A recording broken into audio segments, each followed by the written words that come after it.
Hi everyone, so this is the video lecture to cover some of the content that was missed in week 2.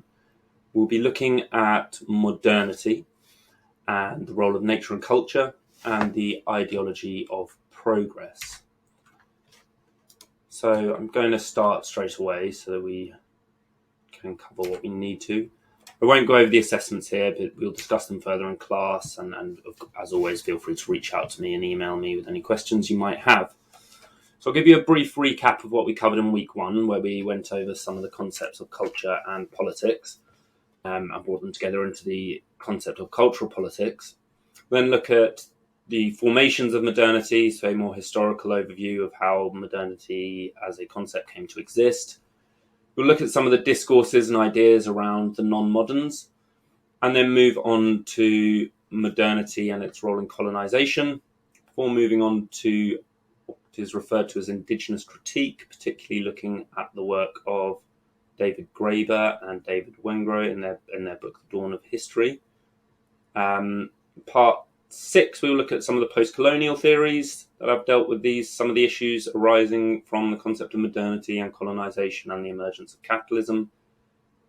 And part 7 is primarily content for in-class discussion, so I'll be unlikely to cover that, although I may point to a few of the questions that arise from these issues in the contemporary world. Okay, so in week 1 we looked at culture as a form of storytelling, a kind of meaning-making and world-making process. One of the authors we drew on for this was Michael Jackson in his work The Politics of Storytelling, which also draws on Hannah Arendt's The Human Condition, Walter Benjamin's The Storyteller. The idea here would be something along the lines of that humans live life through stories. We narrativize our lives into oral histories, mythologies, our family histories, our national traditions, aphorisms, and gossip. Our sense of identity is in many senses formed in the shape of a story. We tell ourselves stories about who we are, where we've come from, and where we're going, and tell others these stories as well. So through this process of storytelling or narrativization, we bring meaning to the world and come to understand it and transform it. And it's through these stories that we can create and transform our worlds. As Michael Jackson puts it, storytelling mediates our relation with worlds that extend beyond us. So culture, in many senses, is as Clifford Geertz described it, drawing from Max Weber, a web of significance in which humans are entangled, which we both transform and are transformed by. That is definitely a paraphrase, but it is something along those lines. So these webs of significance that Clifford Geertz and Weber refer to as culture are the webs of these stories, the narratives that come together to create something such as culture, a system of meaning and narratives through which we come to understand the world, ourselves, and our place within it. So we looked at various concepts of the political, but I would say that the one that I would like to reiterate and that would be most useful in approaching the question of cultural politics is this idea of a politics of everyday life. We talked about how the mainstream narratives of politics tend to narrow the focus of what constitutes political to the mainstream parliamentary institutions, elections, professional politicians, these kinds of things, and how that this narrowing of the field of politics is in fact a exercise of power that attempts or effectively gives an image of the political as taking place in a separate domain outside of people's everyday life. However, as anthropologists or cultural theorists or social theorists, we would hopefully begin to see and understand that politics is something that does not only fit within these narrow limits of the state and the official management of power. And here we could talk of something like a politics of everyday life.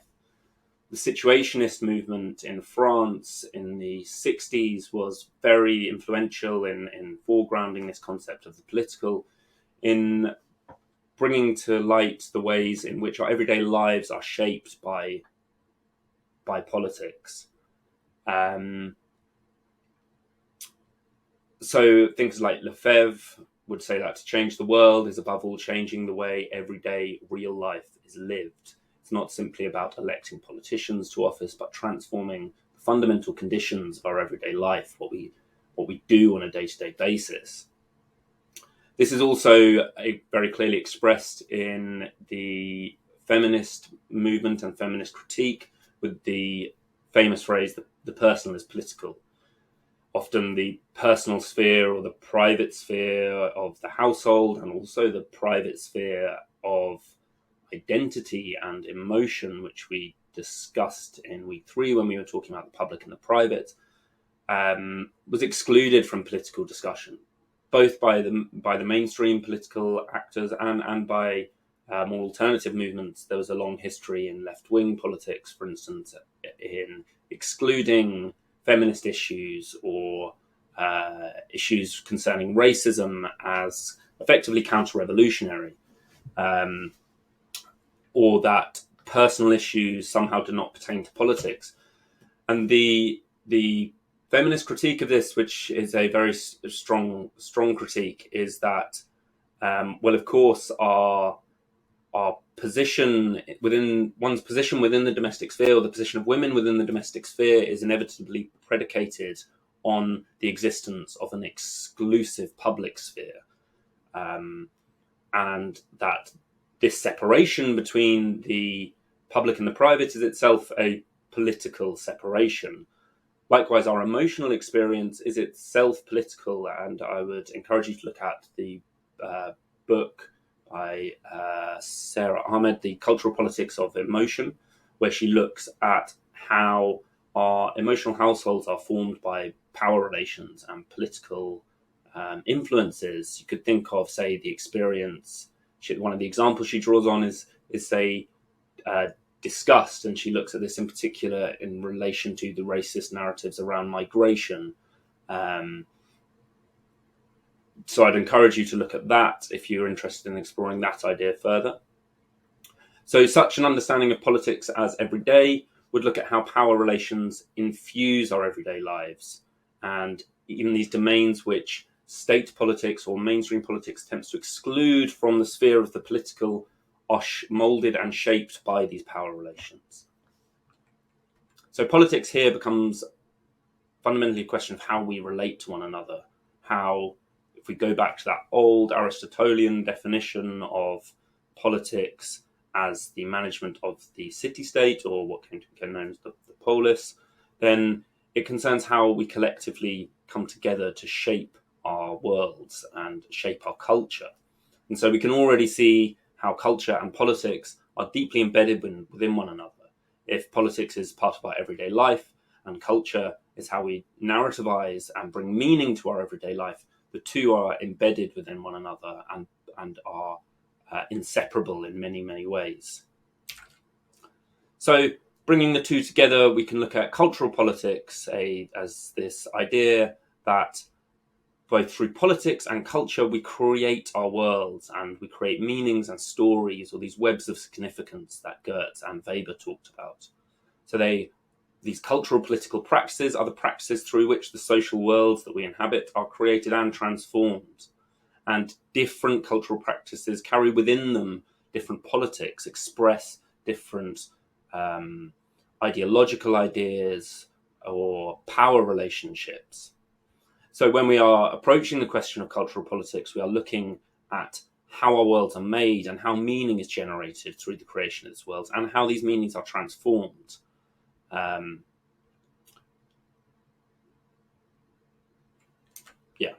So there's another key concept that I'd like to return to, because it's something that will come up throughout the course, and is a useful concept to be aware of, and that many social theorists and anthropologists tend to use quite freely. And this concept is discourse, one that we've discussed a number of times. I'm going to give a fairly caricatured definition of discourse, which emerges primarily from the work of Michel Foucault. And for Foucault, discourse is a site of the intersection of power and knowledge. So power and politics that runs through our everyday life can come to be understood through an analysis of discourse. So a very simple definition of discourse would be something along the lines of an organized way of speaking about something. So that applies to academic fields, such as anthropology. Anthropology is a discourse on what it means to be human or the human being. And Foucault did a lot of work unpicking these narratives on the categorization of the human and the concept of man, particularly in the work The Order of Things.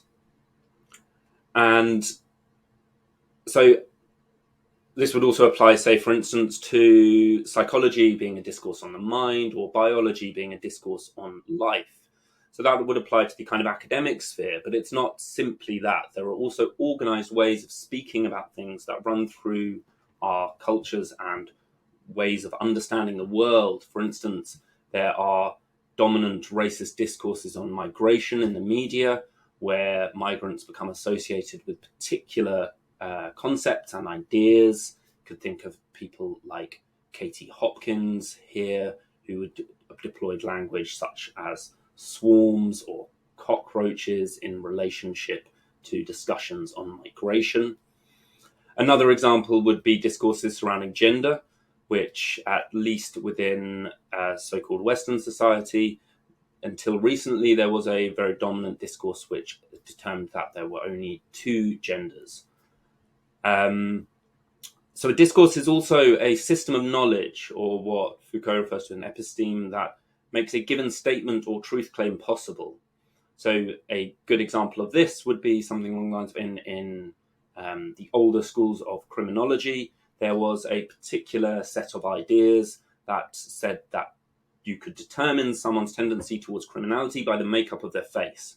So if someone had a furrowed brow, for instance, they might have a tendency towards theft. And these truth claims were supported at the time by a seemingly scientific system of knowledge which granted them authority. So the truth claim was facilitated by a particular system of knowledge. So when we talk about discourses, we are talking about these organized ways of speaking about something, and these organized ways of speaking about something which make certain political claims and certain truth claims possible. And this is where Foucault sees this intersection between power and knowledge. So it's not that power is knowledge, as, say, Francis Bacon wrote, but that power and knowledge intersect in multiple ways, and that this intersection between power and knowledge is summarized in the concept of discourse. It's how these narratives, these organized ways of speaking through things, facilitate, maintain, and transform certain power relationships. Okay, so moving on to the content for this week, we're going to start by looking at this historical material on the early formations of modernity. So I'd like to give a quick note right at the beginning here that we will encounter a number of terms throughout this discussion, such as savage, primitive, or the masculine singular man. And now these ideas are associated to particular discourses, right? And we're looking here at the discourse on modernity and on nature and culture and on progress.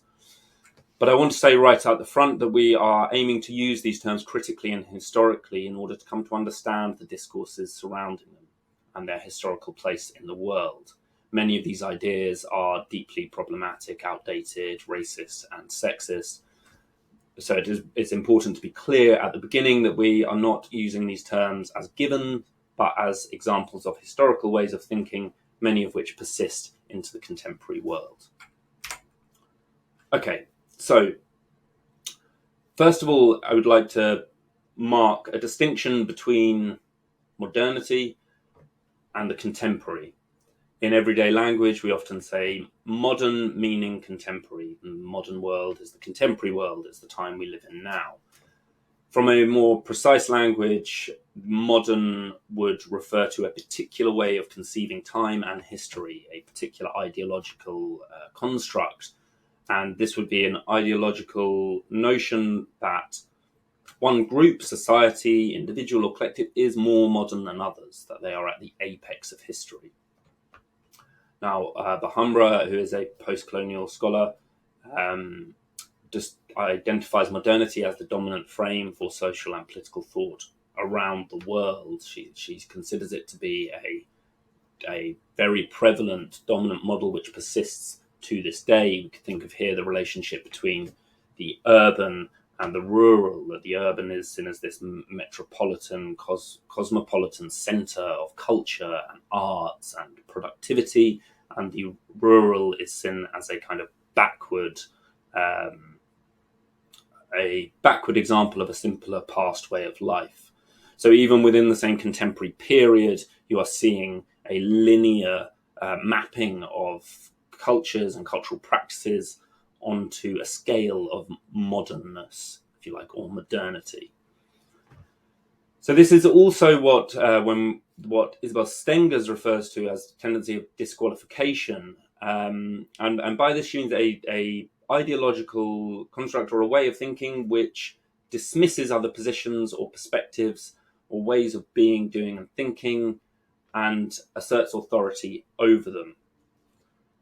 So to refer to someone as less modern is a form of disqualification in this sense, a non-recognition of the validity of that way of being, doing, and thinking, and asserting of superiority in relation to it. So we can see here also a link to the older ideas of culture that we discussed in week 1, where some people have more culture than others, and thus also further from nature. Think of here also the separation between high and low culture, right? That high culture is constituted by things like opera and classical music and Steve Reich and this kind of stuff, whereas low culture is comprised of pop music and TV, sitcoms, and those kinds of things. So it's also worth pointing out here that modernism, with a capital M, refers to movements in art, history, architecture, and political thought. And here we're thinking more about the effects of claims of being modern than we are talking about modernism as an art historical movement or an architectural movement, although of course the two are embedded within one another. The image on this slide here, for example, is an example of modernist architecture with very clean, straight, rational lines. We will talk more about this when we come to the content on the urban, but I just wanted to point this out, that modernism and modernity are not exactly the same thing, although they do overlap with one another. So some of the historical echoes of this idea of modernity, if you like, is come from a range of places. This is a very old idea where one culture or society will determine themselves as more advanced or superior to another. So here we could think of, for instance, in the Homeric epics, the Iliad and the Odyssey, the relationship between Athens and Troy, right, or the civilized and the barbarians. So Athens is seen as the center of culture and high moral values, and Troy is seen as this outside of civilization, really. And likewise, you see a similar distinction in the encounter of the Romans with the German barbaric tribes, as they were referred to. There's also an echo of this kind of idea of Christendom, of Europe's claim as the home of truth, and St. Augustine's City of God is a very strong example of this, where Europe has this status of being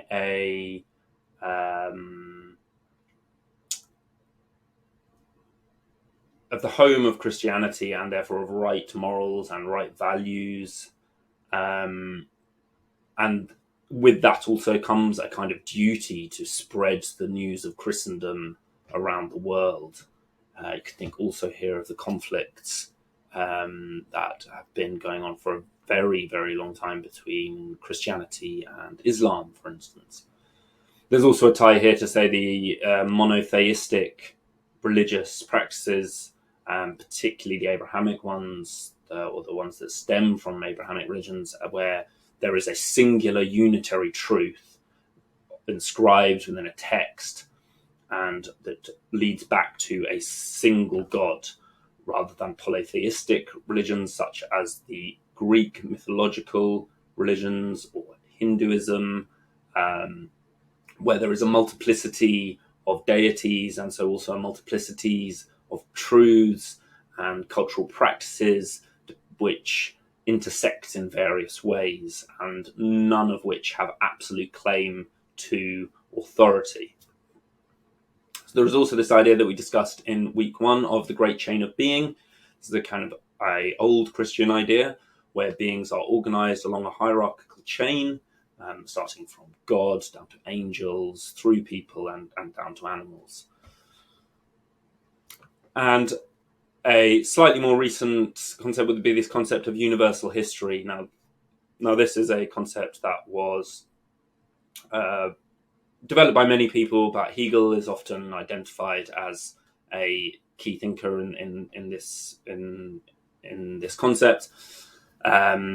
Again, I'm going to give a very characterized version, and I'm sure many Hegelians would tell me that I have it entirely wrong. But Hegel considered the movement of human history to be a conflict between ideas through which that were unfolding along a singular trajectory through a process of what he referred to as dialectics, the synthesis and antithesis of ideas coming together, which then are unified into a more perfect idea.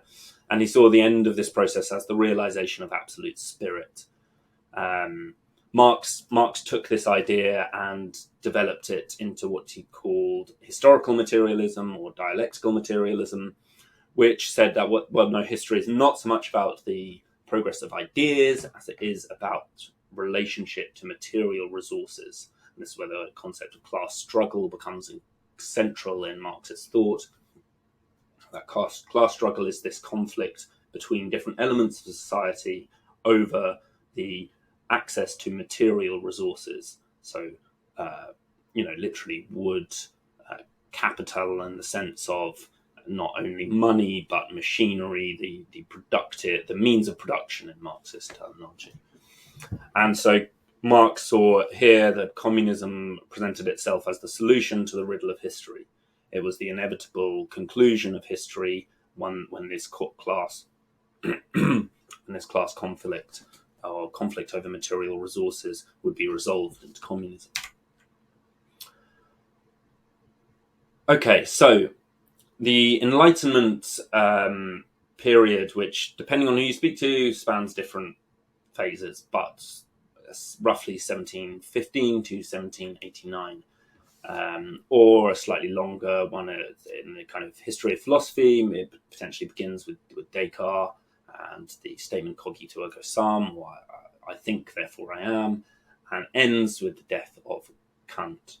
So this period was a major philosophical movement across Europe, which laid the foundations for contemporary and modern experimental science. And it was this attempt to overthrow superstition and error and tradition and replace it with rationality and progress. So there's a fundamentally humanist underpinning to many Enlightenment thinkers, and they're very much resisting the authority of the church and the illegitimate exercise of power by the state, and attempting to identify rational means of governing society, rational means of coming to understand the world. So in famous essay, What's Enlightenment? Immanuel Kant says that enlightenment is man's liberation from his self-imposed immaturity. Immaturity is the incapacity to use one's intelligence without the guidance of another. And Kant also states in this essay that one must dare to know, or dare to think for oneself. So it is an attempt to displace the center of knowledge from these hierarchical authoritative structures through religion or monarchy justified through divine right to rule, and replace that with the power of reason, of human intelligence. So many of the principles which underpinned many of these thinkers, such as Voltaire, for instance, stem from ideas such as freedom, rationality, humanism. And in the economic sphere, you'll see a big focus on efficiency, efficient production and rational production, and a kind of concept of progress which comes with this as well. So modernity as an idea grows out of this Enlightenment thinking and this dispelling of error and the discovery of truth. And as we've been saying, has a certain idea of freedom associated to this, often tied to private property. This is something we'll come back to later in the course. So you can always see modernity as the application and integration of Enlightenment thought into everyday life. This ideology of progress, universal history, the linear progression of culture and society and knowledge towards a more unified position, or a more complete, a more rational organization of culture, society, and knowledge. You'll see this focus on rationalization, efficiency, and productivity, and this happens in all kinds of spheres, in politics and in economics. There's an increased focus on the rational organization of politics, so no longer relying on the divine right to rule, but democracy becoming the rational expression of the common good or the general will. And in economics, an increasing focus on rational systems of efficient production. As we discussed in the material concerning the enclosure of the commons, one of the justifications there was the failure of the commoners to use their resources and land efficiently. So again, there is also here a hierarchical superiority of certain truths and certain values over others. The more rational, the more efficient the concepts are, or the values held are, the more superior they are.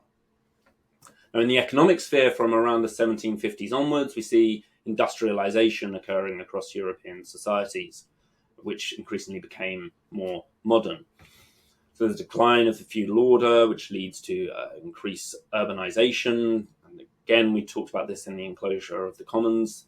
The emergence of a particular concept of private property and privatization, again through enclosure and through colonization.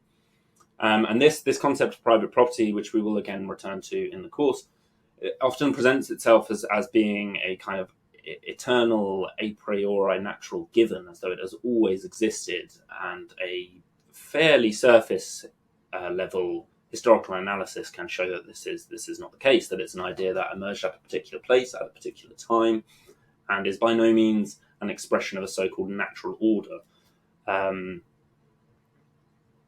We also see increased secularization and the church losing a lot of influence, and a shift in modes of production from the agrarian to the industrial, a shift from a subsistence lifestyle based on farming and the creation of an urban proletariat. Again, we've talked about this in the material on the enclosure and the commons.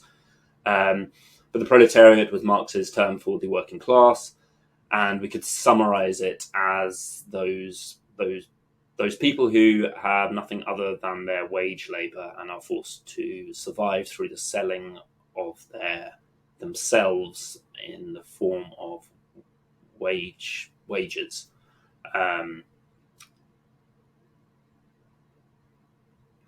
So as we said in that material on the commons, right, it was very difficult to convince people to go and work in these newly emergent factories unless they absolutely had to. So the enclosure of the commons, the dispossession of the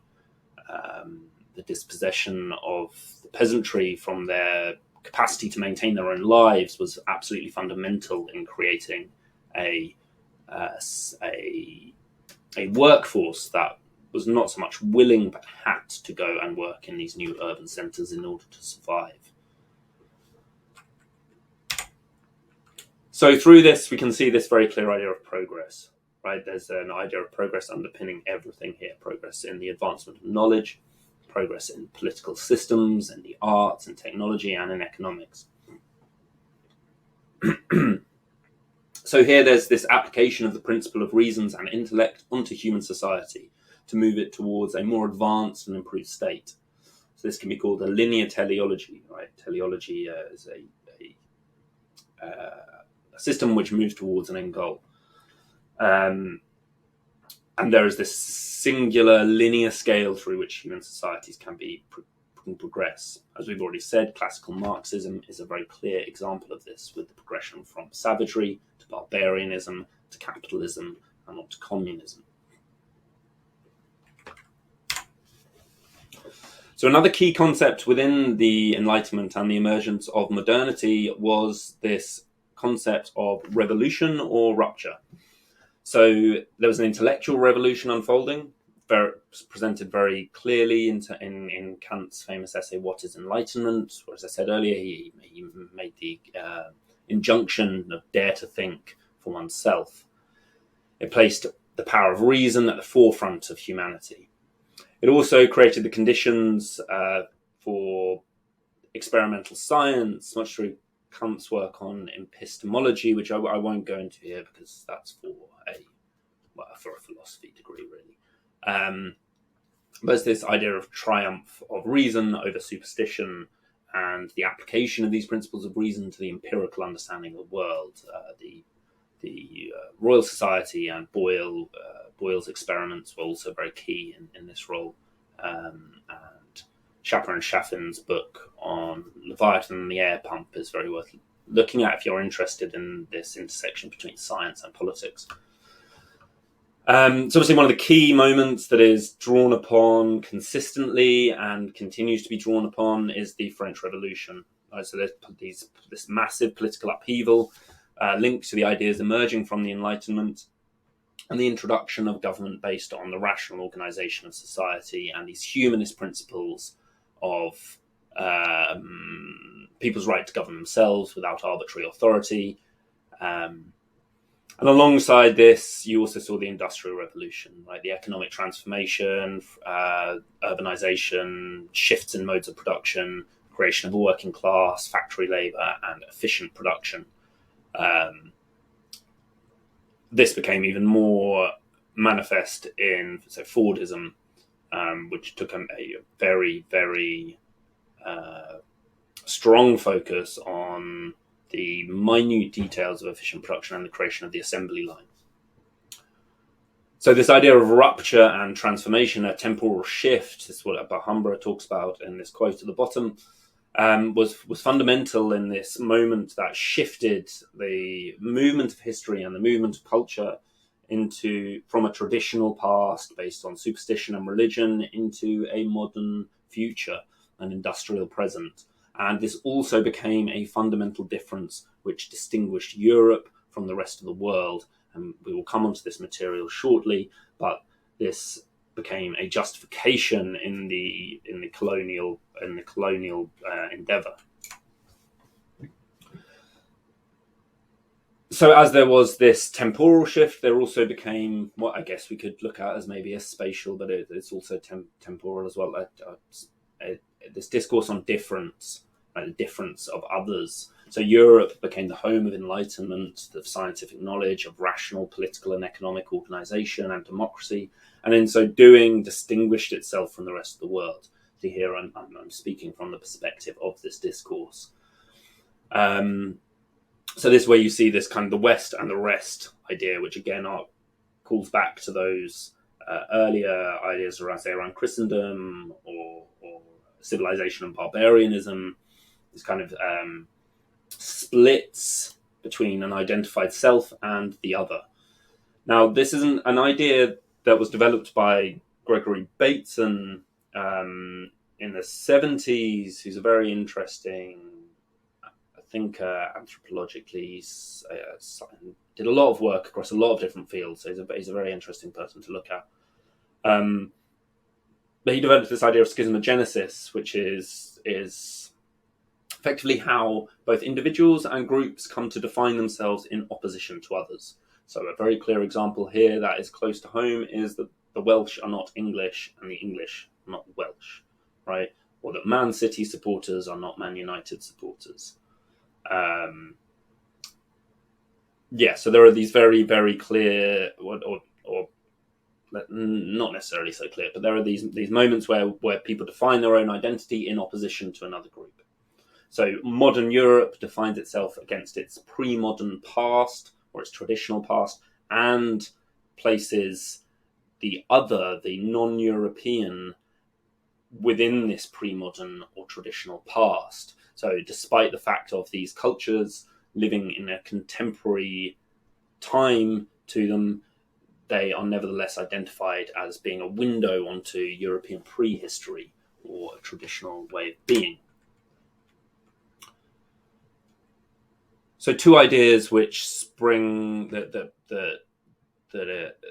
demonstrate this kind of split. One would be Orientalism. It's a very famous book by Edward Said, where he looks at the construction of the Orient in opposition to Europe and the West, particularly through the arts and literature. I won't go into a lot of detail here, but it's worth reading if it's something that you're interested in. It was a very influential book, and the concept has become very influential. Another one, which is a slightly tricky area to approach, is the so-called Jewish question. Now, this was a debate among many thinkers in the 19th and 20th century about the place of Jews in European society and the extent to which European society could facilitate the Jewish culture within it. So the fundamental question was whether or not Jewish culture could be part of European society and whether or not their religious practices were in a kind of oppositional state to the newfound principles of the Enlightenment. Okay, so moving on to part 3, where we look at some of the discourses concerning the non-moderns. We've already looked at how the homes of Enlightenment, or the self-declared homes of Enlightenment, distinguish themselves from their traditional past and from other parts of the world. And we'll have a brief look at how some of these discourses operated. So, one of the key things underpinning many of these discourses was this separation between nature and culture. So often claims of modernity are based in what structuralists, or Levi-Strauss in particular, refer to as a binary opposition between the natural and the cultural. So culture is defined as a domain that is separate to nature, and so outside of nature. And the modern humans are those that stand outside of nature, which have overcome these animalistic drives, the instinctive and automatic conditioning of animalism. So here nature and culture become very, very outside of one another, right? They're split, and the cultural world is the active side, and the natural world this automatic, passive side, which the cultural side can extract from. This is also a key component of the scientific method, right? The delineation of a natural domain, which can be isolated and studied. So modernity was often framed in terms of an overcoming of nature, the technological mastery of the environment, the humanist capacity to control, to manage and extract a natural domain which was, in some senses, without agency.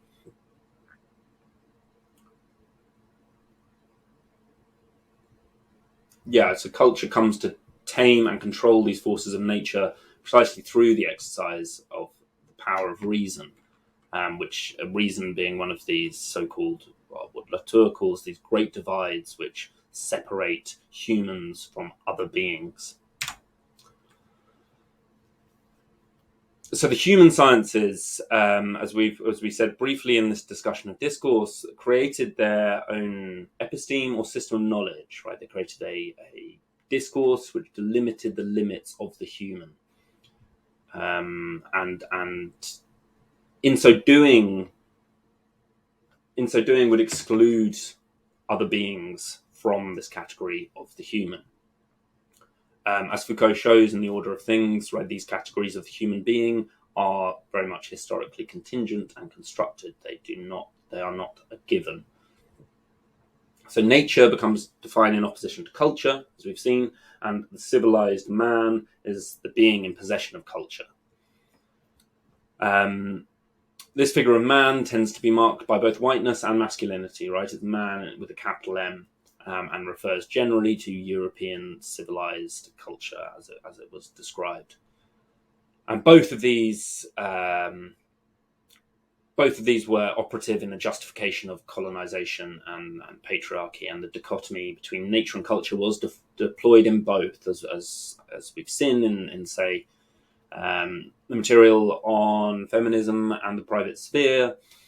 Women became associated to nature, and domestic work became defined as a natural given that was outside of the sphere of economic production. So there's a split between an active, conscious element, the cultural, which is an possession of agency, and another which is unintelligent, passive, and animalistic. So this image here is of early European explorers to the so-called New Worlds, and they would send back these reports of these monstrous beings they encountered that were half human, so beings without necks or various different things, and so they would send back these reports and these drawings of the people that they had encountered as monsters, as less than human, as between a human and a animal, right? And this kind of a monster is a being which is uncanny in its incapacity to fit clearly within categories. So we also see here this figure of the emergence of man, right? The capital M, singular, masculine figure of man. This is outlined very clearly, I feel, in the opening sections of Kant's Anthropology from a pragmatic point of view, where he writes that the fact that the human being can have I in his representation raises him infinitely above all other living beings on earth. Because of this, he is a person, i.e. through rank and dignity, an entirely different being from things, such as irrational animals, with which one can do as one likes. So I hopefully you can already see the troubling, problematic nature of this kind of hierarchization of beings, that we are potentially what we are seeing the impact of now in the environmental crisis. But also, if rank and dignity is only ascribed to those beings that are capable of having I in their representation and exercising reason, then any other being that is identified as closer to nature, closer to being animalistic, one can also, in Kant's words, do as with which one can do as one likes. So one is able to exercise power and control over these other beings, and this, in the history of European politics and European thought, would both apply to the colonized and to women.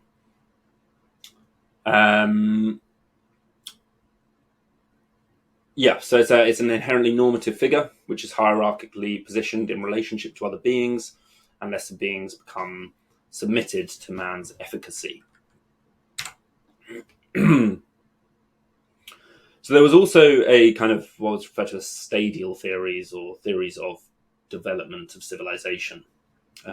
These persisted in anthropology for a very, very long time, and really kind of underpin much contemporary thinking as well, really. So there would be these stages of civilization, some of which we've already seen through classical Marxism. Another example would be something like hunter-gatherers, leading to pastoral herding, leading to settled agriculture and commercial society. We've already seen in other parts of this course how thinkers like Pierre Clastres really undermined these models and demonstrated that commerce and the state were absolutely not automatic stages of further development, but that many societies explicitly or self-awarely constructed their cultures in such a way as to prevent the formation of something resembling a state. And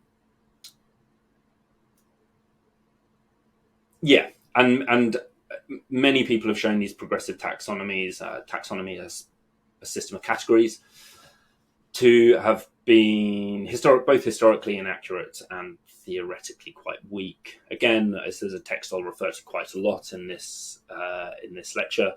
David Graeber's and David Wengrow's the The Dawn of Everything is an excellent text in addressing some of these questions. So it's worth looking at that, particularly chapter 2.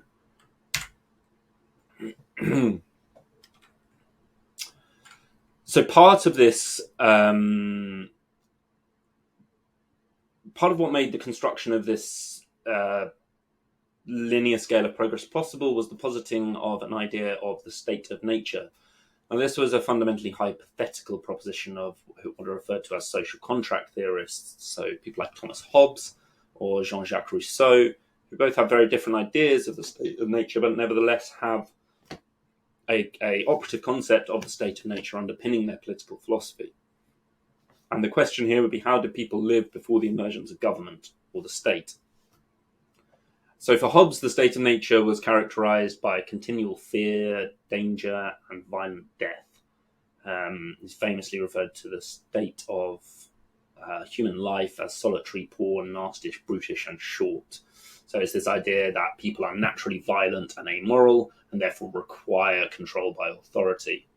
If left in their natural state, it will be a continual state of war. And Hobbes' argument is really an argument for the justification of the existence of the monarchy. You see the image on this slide is the front plate from an early edition of Leviathan. And the Leviathan, if you look closely, is comprised of lots of little people who all come together in the figure of the king. And the king is this kind of protector of people against themselves.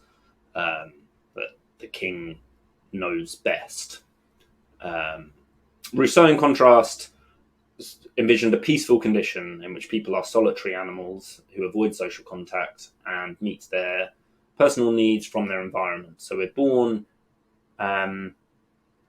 naturally good and peaceful, and it is actually through the imposition of arbitrary authority or irrational systems of government that violence and a lack of freedom emerges. This is that famous statement that man is born free, but everywhere he is in chains. So this conceptualization of the state of nature by Rousseau as fundamentally peaceful, free, and equal had a real impact on what came to be referred to as the so-called noble savage. And this is this idea that, say, non-modern societies are peaceful communities who are closer to nature and whose social structures have not been degraded by the advent of modernity. So there is a kind of patronizing dimension to this concept, right? That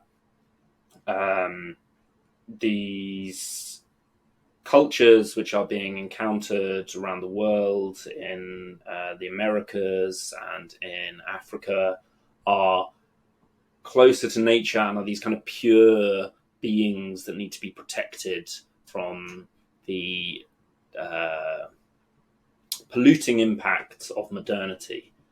And this continues, I'd say, to this day in this kind of characterization of small-scale societies as in need of protection, or what was referred to as salvage anthropology, like this attempt to capture these dying cultures. So whilst this may seem like a positive, if patronizing term, it was actually first used by a group of white supremacists that wanted to undermine the idea that primitive cultures were peaceful and should therefore be respected. Again, you can refer to David Graeber and David Wengrow's The Dawn of Everything for discussion of this. So the other side of that coin, right? So if the noble savage represents the Rousseauian image of the state of nature, the other side would be this characterization of a violent or monstrous savage, which we saw in those early images sent back by colonial or European explorers. And here we see this kind of Hobbesian war of all against all, and a very exoticizing and ordering focus on forms of violence like human sacrifice, cannibalism, shrunken heads, these kinds of things. a very famous and very controversial text in the history of anthropology would be Napoleon Chagon's Yanomamo, The Fierce People, which is, a very, very problematic text. And if you want to see an example of this way of thinking, then it is a very good example of that. But there was this kind of focus on the violent elements of the cultures being encountered, again, it leads to a kind of justification of all kinds of imperialistic and colonial practices. Another concept that's important to draw attention to here would be the accusation of fetishism. So fetishism, again, I'm giving very summary overviews of many of these concepts. If you're interested in them, I can absolutely point you in the direction of further resources. However, fetishism broadly refers to the projection of power and agency onto beings, objects, or entities which are inert or inactive. So that's the definition according to the concept of fetishism, right? So, there's this idea that people project power onto forces which actually are of their own creating. So for Enlightenment thinkers, this wouldn't only refer to, say, sacred stones or sacred places, but it would also refer to the Christian iconography, or the what's it called, the bread, the communion bread, these kinds of practices where the human society projects power onto something. This comes out very clearly in Freud's work on civilization and its discontents, which is kind of almost like an ethnological psychoanalysis, really. So here Freud, for instance, says that if so-called primitive man meets with misfortune, he does not throw blame on himself, but on his fetish, which has obviously done none of its duty. James Fraser was also a proponent of this model of thinking, in which he defines magic as a spurious system of natural laws, a false science, or an abortive art, and ascribes a kind of incapacity of self-knowledge or self-reflexivity to the practitioners of magic. James Fraser wrote these epic tomes that came together into this collection of Golden Bowl, in which he collects kind of spiritual and religious and magical practices from all around the world.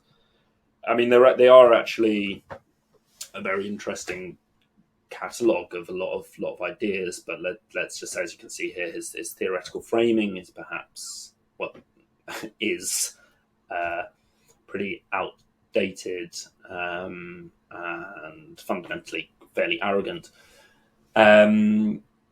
One of the ironies here is that while he's decried all these kind of magical practices as irrational and spurious, these books are now often used by contemporary Wiccans and pagans to bring some of these practices that were lost back to life. So another concept we have here, and this is this concept of great divides I mentioned earlier through the work of Latour. And Bruno Latour's We Have Never Been Modern, and it's also worth saying Bruno Latour sadly passed away a few days ago. Many of the it seems like many of these big thinkers are passed away over recent years. David Graeber as well.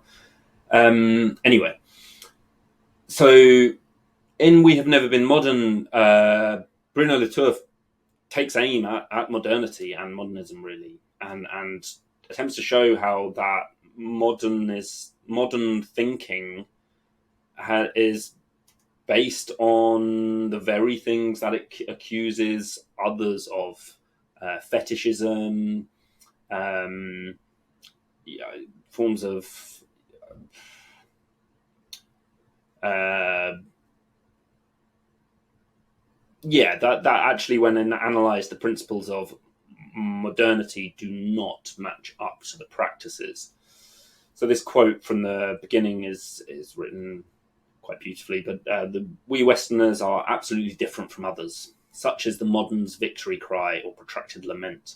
great divide between us, Occidentals, and them, everyone else, from the China Seas to the Yucatan, from the Inuit to the Tasmanian Aborigines, has not ceased to obsess us. Whatever they do, Westerners bring history along with them in the hulls of their caravels and in their gunboats, in the cylinders of their telescopes and the pistons of their immunizing syringes. They bear this white man's burden sometimes as an exulting challenge, sometimes as a tragedy, but always as a destiny. You might be able to tell I'm a bit of a fan of Latour, but we have seen already various examples through which the West separated itself from other cultures that it was encountering. And these are referred to by Latour as great divides. So rationality would be one that we've talked about.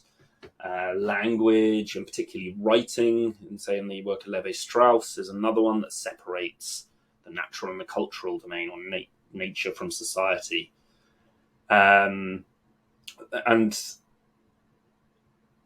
yeah, Latour also did a lot of work on science and technology studies. It's not something I'm going to go into here, but it's very, very interesting body of work. And he looks at how the modern science has operated on a separation between nature and culture, which is actually deeply limiting to the practices of science. And from his point of view, actually does nothing to support the production of knowledge.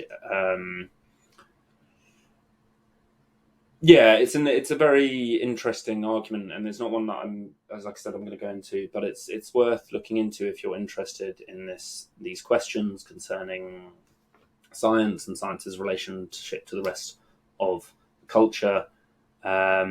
It's one that was quite controversial, and I feel that Latour is often very misread in terms of as if he's trying to undermine the validity of science, and I think he's actually trying to do the opposite. He's trying to give it a greater level of validity by recognizing its process in making the systems of knowledge that it then presents as natural givens.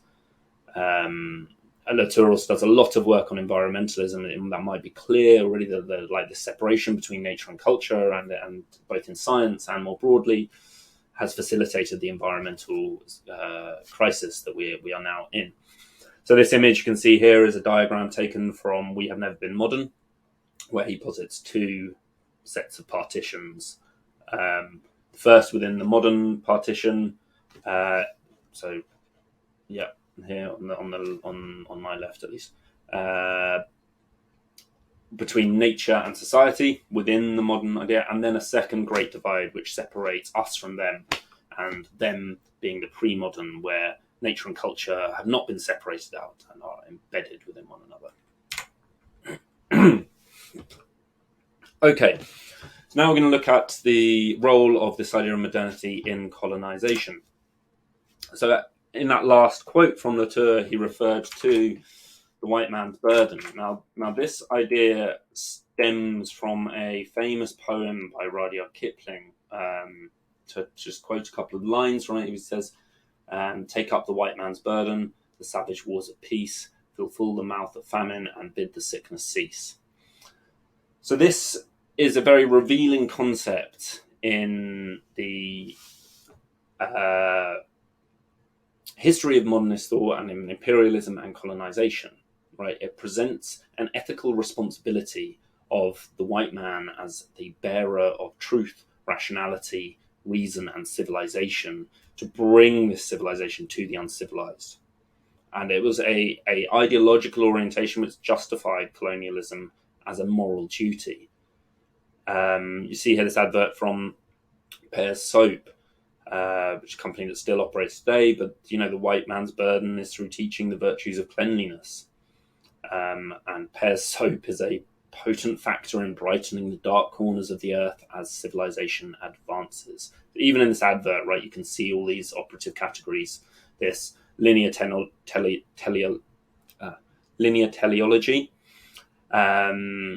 of the advancing of culture, and this separation between the dark corners of the earth and the light, like Europe and the rest. Yeah, and through the virtues, right? These moral values, the moral value of cleanliness must be taught to the unclean. So another quite sinister element of this ideological orientation is the way it manages to flip the source of suffering, right? Like the suffering is not located in the colonized who are being saved, but suffering instead is located in the white man who must carry this heavy burden and ethical responsibility. Yeah.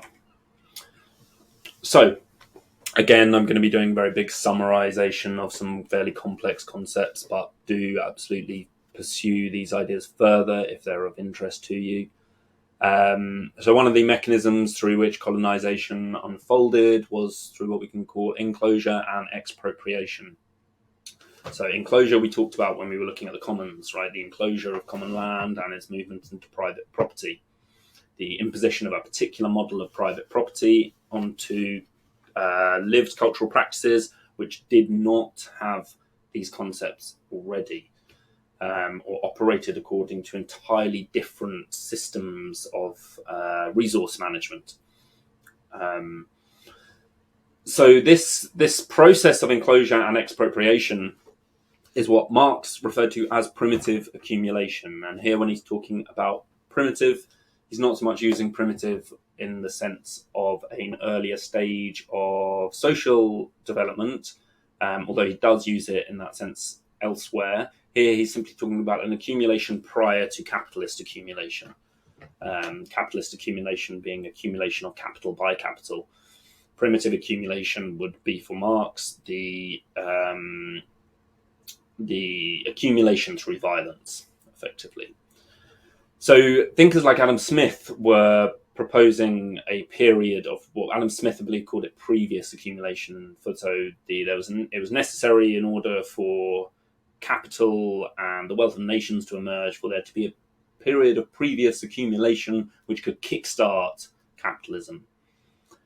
Marx, the model of this proposed by Adam Smith is fairly black boxed. He doesn't go into that much detail. It doesn't talk about how that happens, and it's almost assumed that it's a peaceful process.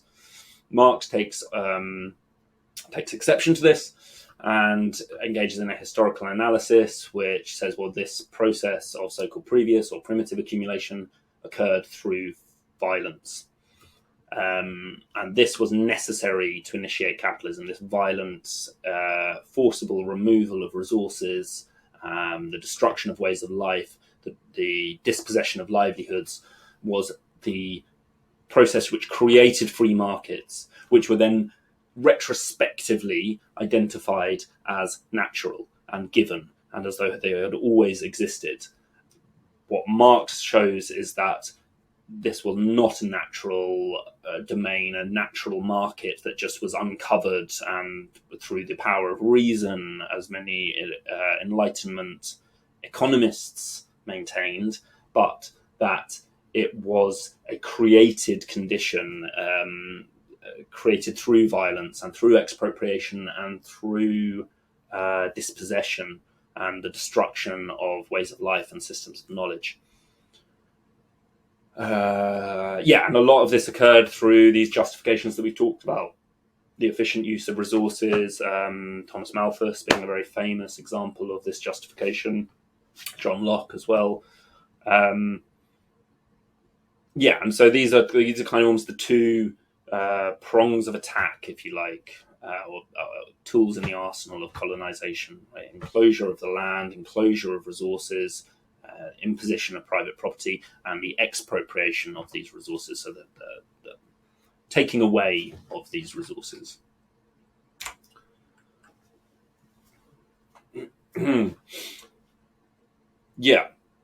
So this shows an integral link between colonization and capitalism. This is explored very well and ethnographically in Sidney Mintz's book Sweetness and Power, which looks at the place of sugar in the formation of capitalism, and how sugar became this very, very profitable business which allowed for the accumulation of capital in the global north, which was necessary to initiate a world system of free market economics.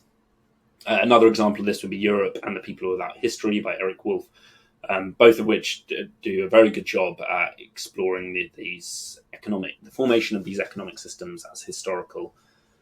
So both the enclosure of the common land in Britain and the early colonization of Ireland, these were the kind of testing grounds almost for a process which was then exported all around the world, and which brought with it expropriation, enclosure, dispossession, and the destruction of livelihoods, all in the name of modernity and bringing people into civilization. This is an argument you still hear put forward today, like the British presence in India, for instance, was not so bad really, because we brought like railways and schools and hospitals, and again, it's this focus upon the civilizing principles of a very singular way, very singular normative way of living and way of being, and system of values that was defined as universally the right way to do things. Okay.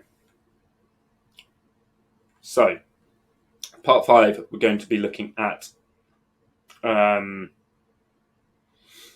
what was called by David Graeber and David Wengrow indigenous critique. Now, and I think this is a very particularly interesting set of ideas, because it has the power to turn our officially sanctioned narratives concerning the formation of the world we live in and the Enlightenment on their head, and restore agency to the cultures which were defined as closer to nature.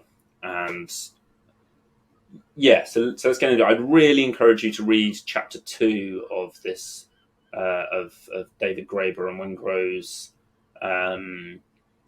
The Dawn of Everything. I think the chapter's called something like Wicked Liberty. But it's a fascinating, really quite powerful chapter. So through the Enlightenment, many intellectuals were writing these texts that took the forms of dialogues between themselves and members of the cultures that were being encountered in the so-called New World. And the Enlightenment was had a lot of emphasis on dialogue. It was a dialogic process that through conversation, new concepts emerged, and the figure of the Parisian coffee house was really, really fundamental, as we saw with Habermas and the development of the public sphere. The creation of this space of rational deliberation and deliberative democracy occurred in these public spheres through dialogue between intelligent, educated individuals. So in that vein, many Enlightenment intellectuals wrote these kind of dialogues between themselves and members of the cultures that they encountered. Often in these dialogues, the representatives of these newly encountered societies would present very strong critiques to notions of inequality, freedom, private property, and the exercise of authority. Things like how can the European societies claim to prize freedom, or when you have systems of kings and governments in the way that you do, or prisons and judges, and how can you claim to be against inequality when people are starving on the streets? So these kind of quite fundamental, commonsensical critiques of some of the values that the Europeans claimed to be in favour of. Now, the general discourse put forward by intellectual historians is that the representatives of these other cultures in these dialogues were invented by the writers. They were thought experiments. So someone like Voltaire would invent a character, a Iroquois or Seneca chief, and communicate with them as a way of saying things that were too controversial for them to say themselves, that disrupted the status quo too much.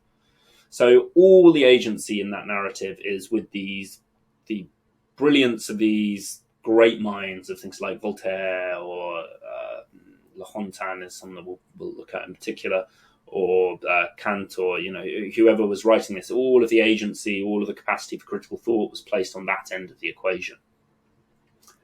So a very good example of this, which Graeber and Wingro explore, is the title of it is Curious Dialogues with a Savage of Good Sense Who Has Travelled, in which the Baron La Hontan engages in a series of dialogues with Dario. Now, as I was saying, the standard narrative or discourse that comes out of intellectual history with this is that someone like a Dario was invented by the Baron La Hontan in order to create this conversation where he could critique certain ideas of French culture.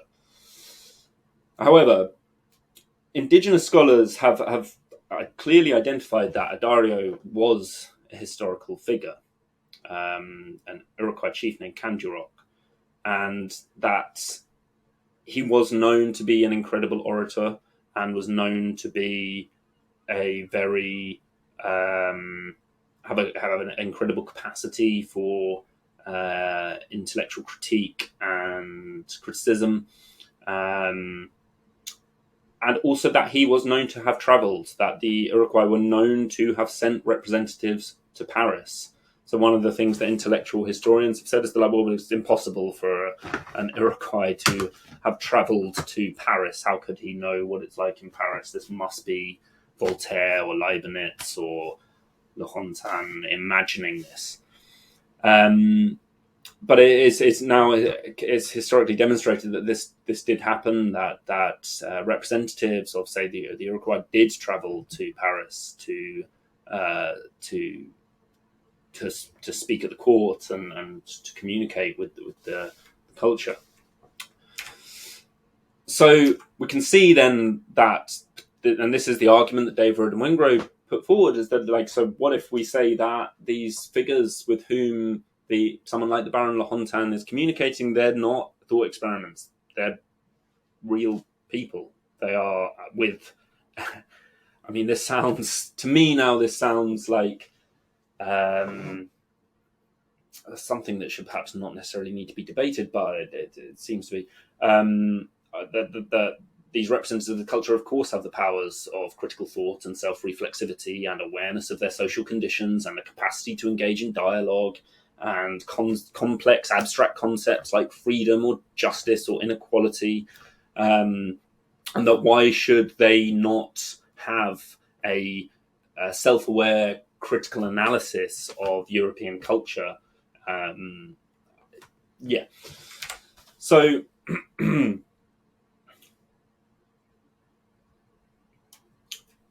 So we see some of this unfolding in this very famous set of questions that Enlightenment thinkers, and again we're looking at Rousseau here, asked regarding the origin of inequality.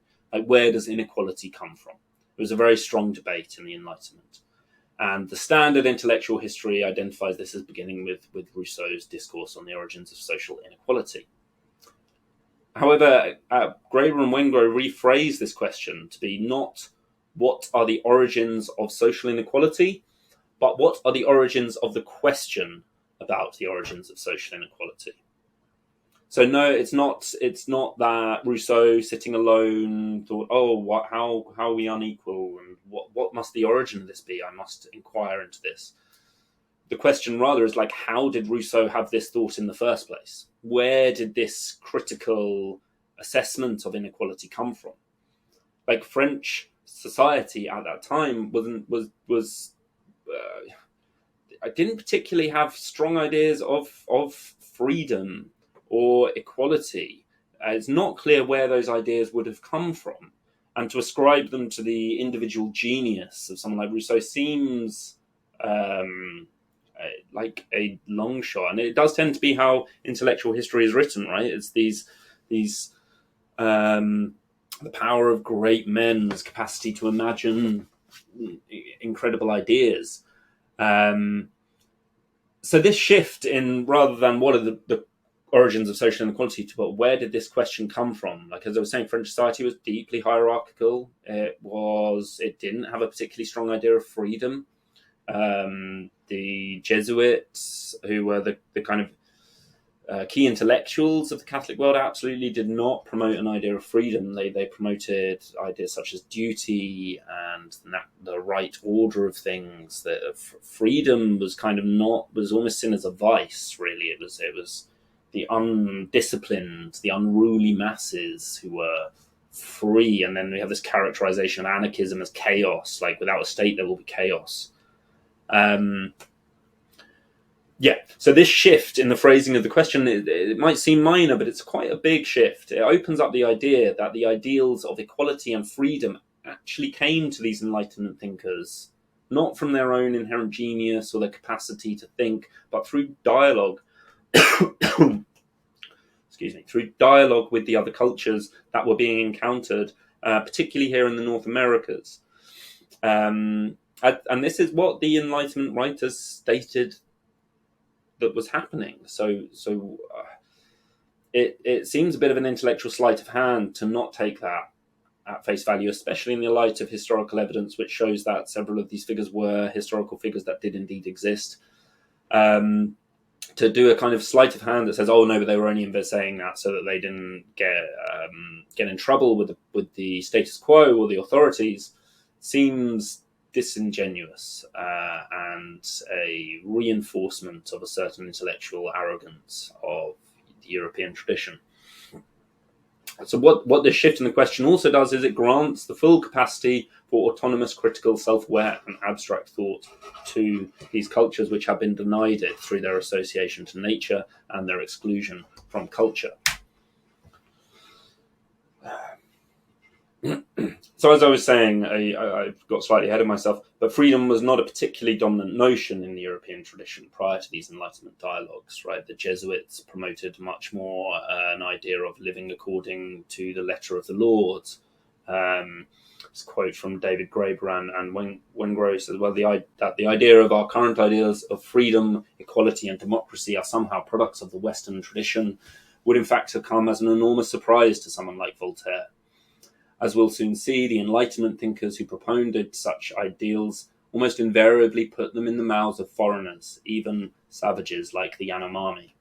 This is hardly surprising, since it's almost impossible to find a single author in the Western tradition, from Plato to Marcus Aurelius to Erasmus, who did not make it clear that they would have been opposed to such ideas. So thinkers such, like Marcus Aurelius, there's a fundamental idea of duty and responsibility there, less so freedom and libertarianism. Plato absolutely had a very clear hierarchy of society. It was a very explicit class, and unsurprisingly, as a philosopher, it was the philosopher rulers who went at the top of that hierarchy.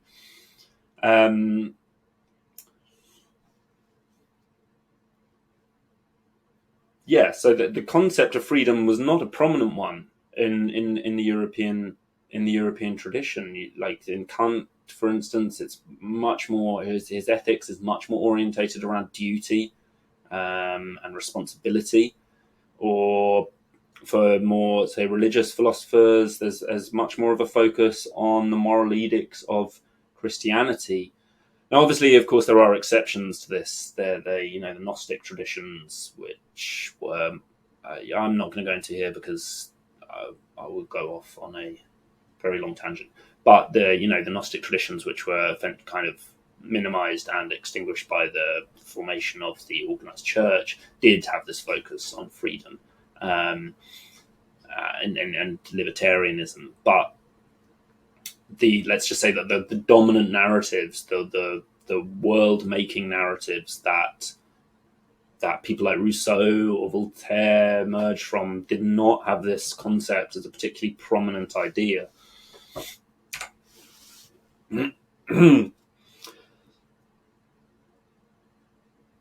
So, the argument here for David and Wengrow is, well, then this concept of freedom, as it was developed in the French Revolution and by thinkers like Rousseau, comes less from what comes not from their intellectual genius, but from these encounters with new cultures that have a different world-making practices, that have different cultural politics, right? The values enshrined within their worlds are different. The practices in which they engage are different. You think here of Marcel Mauss's work on the gift, right? Where he makes the case that some cultures have generosity built into them as a moral virtue, far more than say accumulation or profit. That giving away was seen as the great highest moral value rather than accumulating. And this came out in this dialogue with Lahontan in particular, where he states here, referring to I believe it's Iroquois society is referring to, but they think it is unaccountable that one man should have more than another, and that the rich should have more respect than the poor. In short, they say, the name of savages which we bestow upon them would fit ourselves better, since there is nothing in our actions that bears an appearance of wisdom. So Lahontan is here reporting that the cultures that he is communicating with in the Americas are presenting these very strong critiques of European culture, that the economic inequality would be unbearable within Iroquois culture. David Wengrow and David Graeber here also state this word. So others also noted that the so-called Indians' reluctance ever to let anyone fall into a condition of poverty, hunger, or destitution. It was not so much that they feared poverty themselves, but that they found life infinitely more pleasant in a society where no one was in a position of abject misery.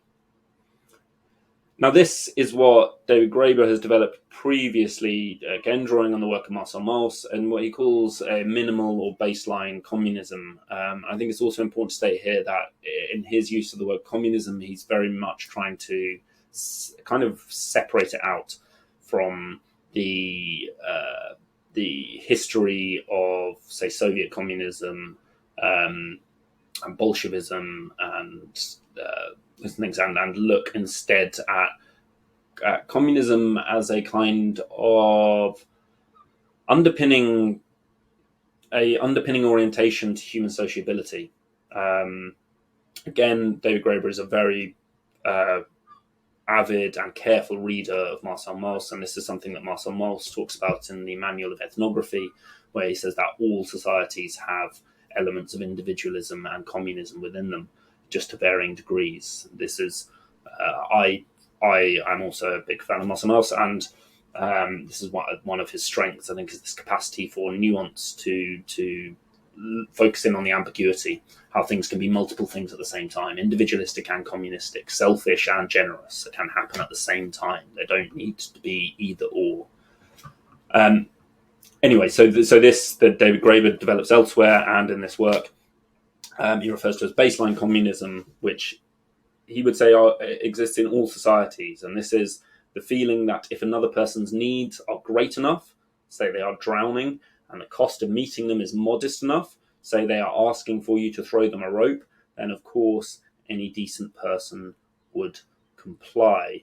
And, you know, these kind of examples, they might seem silly, but there's a whole school of economic theory which, like, why would someone, which would struggle to understand why someone would do that, where humans are seen as rational actors who are constantly looking to maximize their gains and minimize their losses, and that every decision that any human ever makes is based upon these principles, which is, I mean, like, I just don't see humans. I've never met a human like that. So this also questions the idea of freedom as a particular concept, right? So, like, how is freedom made possible?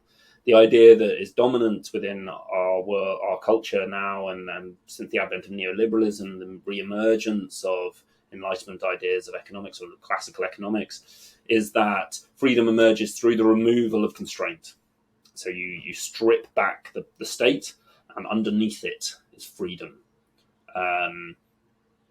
And this kind of harks back to an idea of the free market as a natural given entity. All you need to do is remove all the extra stuff that's covering it up, the state regulation, which puts a tax on sugary drinks or that charges people for carrier bags.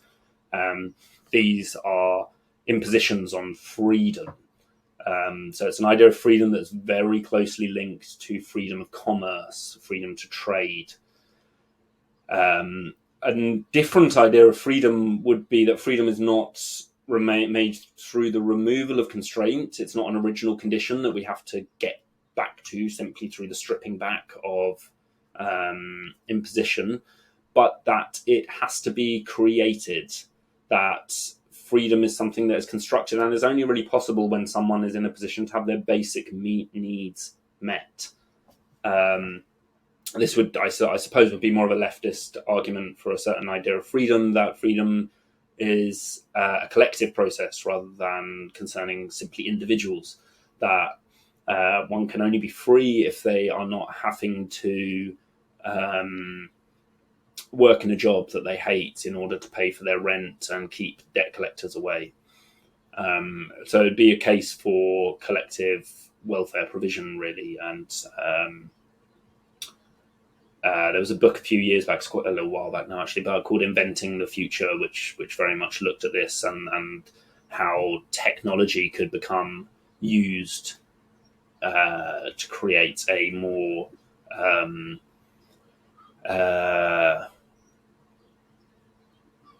I suppose a more equal society, but one in which freedom is understood as something that we create together. And it's a strong supporter of things like automation tax, so that say when a company introduces a automated checkout at a supermarket, and as a result of that 3 people lose their jobs because this checkout does that work that previously people would have done, that some of the profit which is made by that supermarket as a result of this reduction in their labour bill should be paid back to the collective in order that the benefits of technological advancement, which are fundamentally a collective process, are shared. And so then this is also this idea of mutual aid, which was a very strong idea in anarchist social theory, particularly through Kropotkin, who was a evolutionary biologist and made this kind of critique of the Darwinian theory of evolution, and said that, well, actually, it's not just competition that is an important factor, or the survival of the fittest. That's not all that's going on. Actually, there are systems of mutual aid which are as important a factor in evolution. You look at, say, ants or bees, or they're very clear examples, right? But you could also look at symbiotic relationships between animals of different species, where the existence of one animal is kind of predicated on the existence of the other. The birds that eat the parasites from other larger mammals, for instance, or these kind of things, or even on the human body, right? There's all this research recently that I'm sure you're aware of concerning the role of the microbiome in mental well-being, and that are the inside of our body are colonized by all kinds of beings, life forms that are not human, but are absolutely necessary to the existence of the human. We have the mites that live in our eyebrows and in our hair, which keep them clean, and all of these kind of things, right? There's a system of mutual aid, and then taken to a human social level, it's human society cannot function without people helping with one another on a fairly basic level. So this kind of argument was also put forward by a very highly influential essay by Marshall Sahlins. I think I'm right in saying Marshall Sahlins was David Graeber's PhD supervisor, or at the very least Sahlins. Graeber was a student of Sahlins.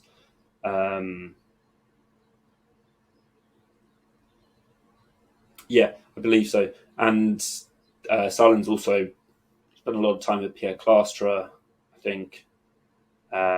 Anyway, it was kind of saying that this, and then I was a student of David Graeber, so there's also a kind of intellectual history, like playing out, or lineage, which is maybe why I'm promoting certain ideas so much. But this very highly influential essay by Marshall Sahlins called The Original Affluent Society. Now he challenges this idea that the idea of wealth and affluence that characterizes industrialized nations as economically advanced, and that hunter-gatherers are without wealth. So he's reading this text now, it seems at times overly romantic and potentially falling into that kind of trap of the noble savage of these people are morally pure and haven't been corrupted by modernity. However, I think it's absolutely worth placing Sahlins in his historical context. He was making an intervention into the field that at the time that was known as hunter-gatherer studies, a sub-branch of hunter-gatherer studies called optimal forager theory, where there were these set of questions around, like, well, why do people eat food in this way? Why do they eat these nuts and these berries when the calories they obtain from them are far less than they could obtain from this, which would be much easier to grow? Why are they not farming in this way? Why are they know about like basic plows and yet they don't use them? And so it was really this kind of application of a European economic obsession with efficiency, efficient production, profit, onto other cultures, and presenting those other cultures as lacking something, as we saw in the material about the societies without a state, that kind of lack-based approach. So he challenges both this idea of the hunter-gatherer lives in a kind of state of struggle for survival, and also this idea that, like, well, they're not even trying to optimize their gains and minimize their losses. That's not what wealth constitutes for these cultures. They have no interest in accumulating for the sake of accumulation. Capital hasn't emerged, and capital can be understood as that economic force which creates more of itself for the sake of itself. Capital accumulates capital. It's kind of the motor of capitalist society. In this essay, he proposes that what is important to these cultures is not so much the accumulation of material wealth as having time to spend. Like, time is seen as more valuable, and social relations are seen as more valuable. So rather than working a 8, 9, 10, 12-hour day for the sake of profit, they would rather get the food they need, enjoy getting the food they need, and spend time with each other. As this quote towards the end of the essay says that the world's most primitive people have few possessions, but they are not poor. Poverty is not a certain small amount of goods, nor is it just a relation between means and ends. Above all, it is a relation between people. Poverty is a social status. And this harks back to the conversation we were having about private property when we were talking about the commons.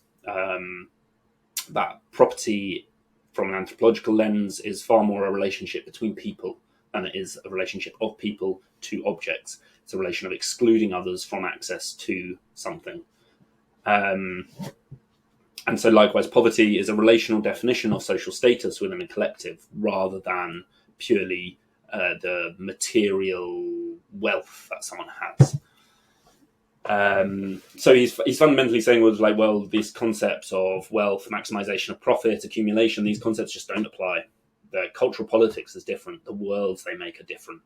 So trying to understand why they eat these nuts and they don't farm this crop is the wrong question. It's the imposition of a certain way of thinking onto a culture where that way of thinking is not inbuilt. Okay, so we've already talked about Pierre Clastres. I'll go over this fairly briefly, though. It's someone who I tend to return back to at various points. He's a kind of anarchist anthropologist in the 60s and a member of Levi-Strauss's study group, although apparently he was kicked out for stealing stationery, I think was what I kicked him out from. But I think it was more to do with the fact that he very much undermined the kind of structuralist project. Anyway, his work centers around readdressing this idea that societies without a state or formal governments lack something. So we think of the very early ethnographies, say like Evans Pritchard's The Nur, which we talked about in our kinship lectures, or Malinowski's Argonauts of the Western Pacific. These cultures were very much characterized as societies without a state. And it was like, how could a society possibly be organized in the absence of a state? And what Pierre Clastres says in this essay, Society Against the State, is that this claim that they lack a state conceals an opinion. First of all, that the state is necessary and inevitable and inherently good, and denies these cultures agency. He said, rather than saying that they lack a state, they have constructed cultural systems which prevent the formation of the state in the first place. They know about the dangers of the state and the dangers of arbitrary authority, and so have created systems which prevent the formation of the state in the first place. So, like an inbuilt cultural critique of power that exists within these cultures that supposedly lack a state. It's not that they lack anything, but that they are incredibly self-aware of the dangers of the crystallization of power in one place, and so attempt to create cultural practices, cultural systems, cultural politics which ensure that that does not happen. Again, this is something picked up by Graeber and Wengrow in that book, and look at some very good empirical examples of this. So again, there's an attempt to go against this kind of Western tradition of denying the capacity for critical thought to social groups that have been reduced to a state of nature. It's also a disruption to this idea of linear history, of universal history, that history is not moving in one direction. And you can't rank cultures hierarchically through categories like culture, writing, or technology. His essay on technology is very interesting. I won't go into it here, but we'll come to it in the week on the digital and the technical sphere. But it's a very interesting argument. So I'd recommend looking through this book. But yeah, that you cannot rank cultures in this way, in this linear progression. That culture is messy, variable, and different. It exists in different places in different ways at different times, and fulfills different needs. And this is one of his key points: is that, like, if the culture is structured to fulfill the needs of those people, or if a technology is structured to fulfill the needs of those people, that's it. It doesn't need to be more advanced, more complex, more efficient. It fulfills the need. It does what it sets out to do, and it is complete in and of itself. Okay. I said I'd try and keep this short, but it doesn't look like I've managed it.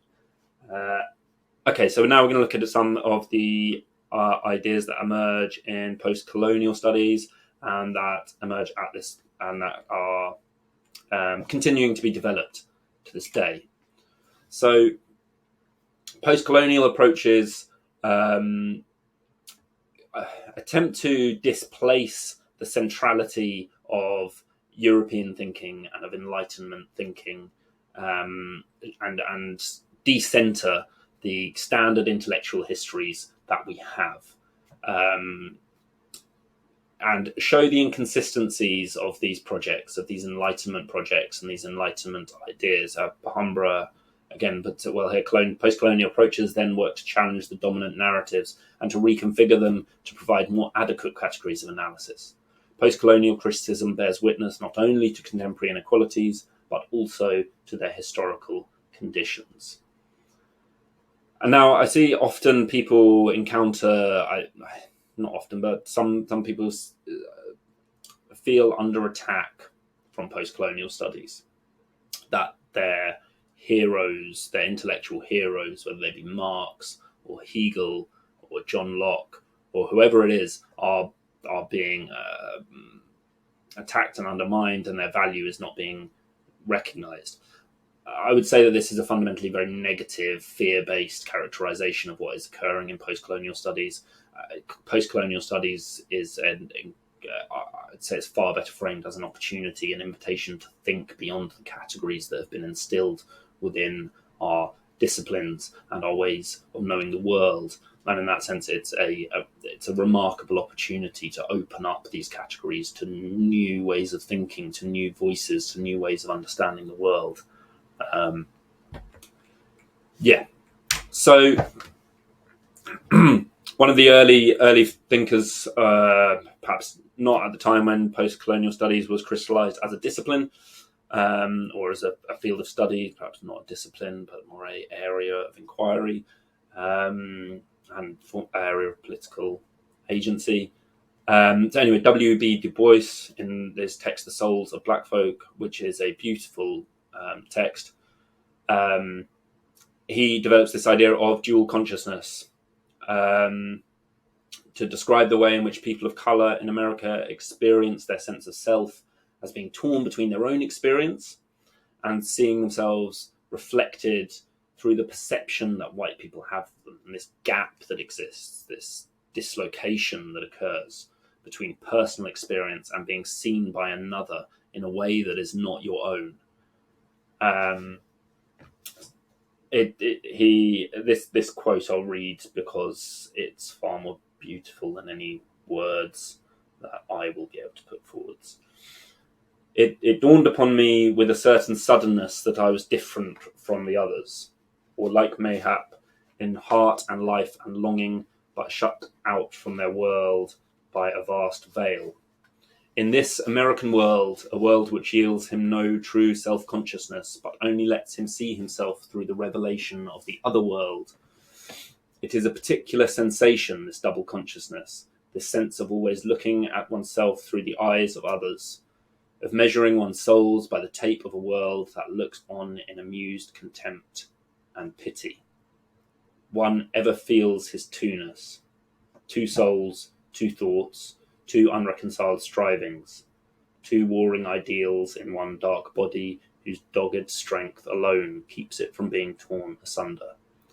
I mean, Du Bois is a beautiful writer, so I'd recommend reading this. But he's talking about this moment that he experiences where he is playing with a group of white children, and I'm trying to remember the exact details of the story. It's something along the lines of he goes to give a stone to a white girl of the same age, young white girl, and she recoils from him in horror and fear, and talks about this moment of realizing that he's not the same as her, that she sees him differently. She sees him as something disgusting, something to be feared, something lesser. It's very powerful stuff.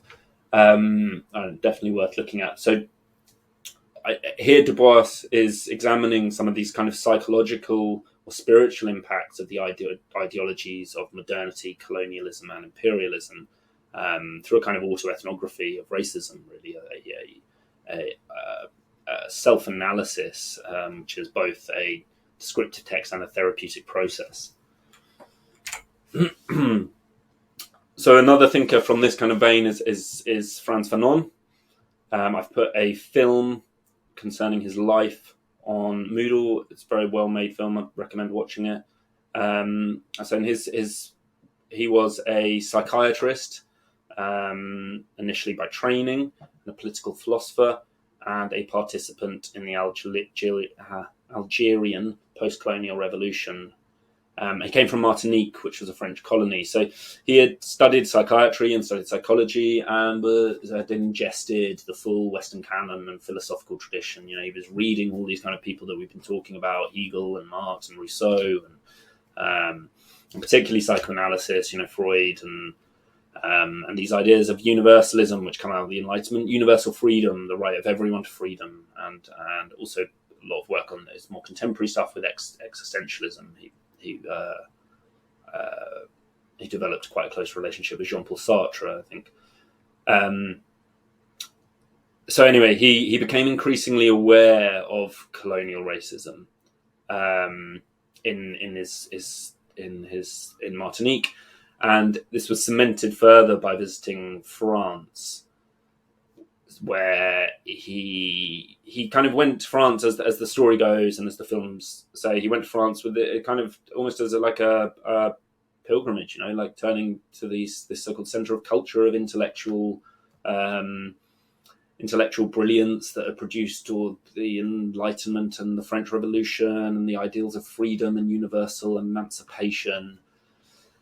And he recognized on arrival in Paris, he was not treated the same as the French, as the white people, and that these concepts of universalism, of universal freedom, did not extend to people of colour and the colonised. They were universal only in name.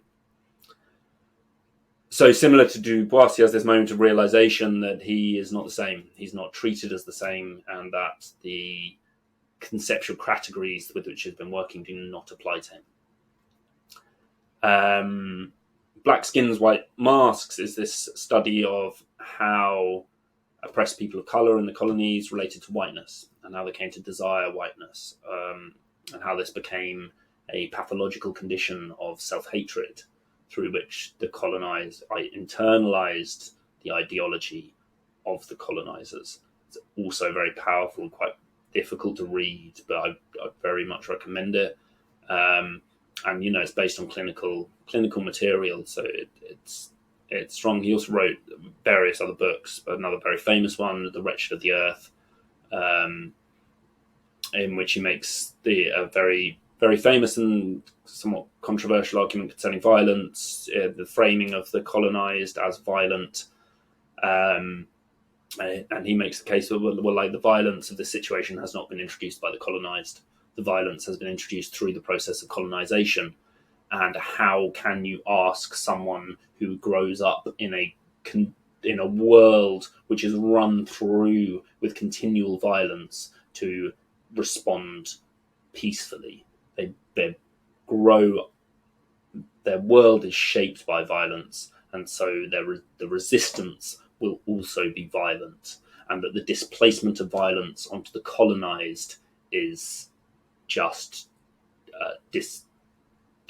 well, I can't think of a word that's appropriate. Disingenuous, dishonest.